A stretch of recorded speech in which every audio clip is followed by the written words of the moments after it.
So today we are talking about one of the biggest milestones on most gym goers' agendas, which is bench pressing 300 pounds for the first time. This is something that I think is attainable for the average male lifter, although of course how much you weigh and your genetics are going to determine how long and how much training this is going to take. If you're wondering what I know about it, although I am not the best bench presser in the world by any means, I have coached 37 lifters over 300 pounds in competition, by the way, which is much harder than doing it in the gym, including myself, as well as 17 over 350, 8 people over 400, 3 people over 450, and 2 over 500. So with that being said, here are the 3 most important things that you could be doing to bench press your first 300 pounds.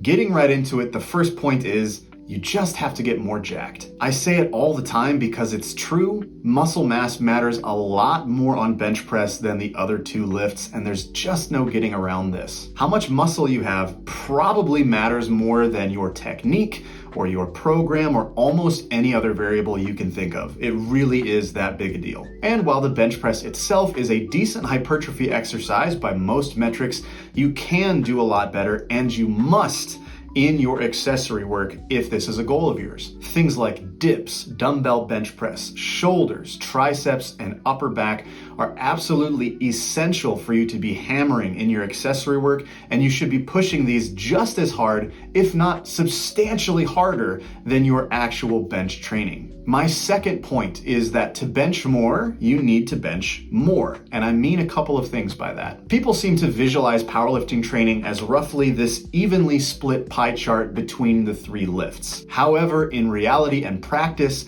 for most people, it looks more like half of the pie chart is devoted just to bench training. That's how much of your time and energy are put into that lift versus the other 2. In reality, it's a weaker lift that involves smaller muscles that recover quicker. So we need to treat it that way. For men, benching 3 or 4 times a week is pretty common, and for women and lighter weight class men, sometimes it goes even higher. As long as you're following a good program and progression, there is nothing wrong with high frequency and high volume bench pressing. And for a lot of people, that's going to be necessary to see their best gains. And lastly, my final point is that you might need to go heavier more often than you might think. Some people don't need to hear this because they just max out all the time no matter what, so I'm not talking to you. I'm talking more so to the typical powerlifter average gym goer. Like I said before, your bench press recovers quicker than your squat or your deadlift, which means you probably have to push it harder on average than those other 2 lifts. You're not going to get fatigued from a heavy single on bench press the same way that you can from deadlifts,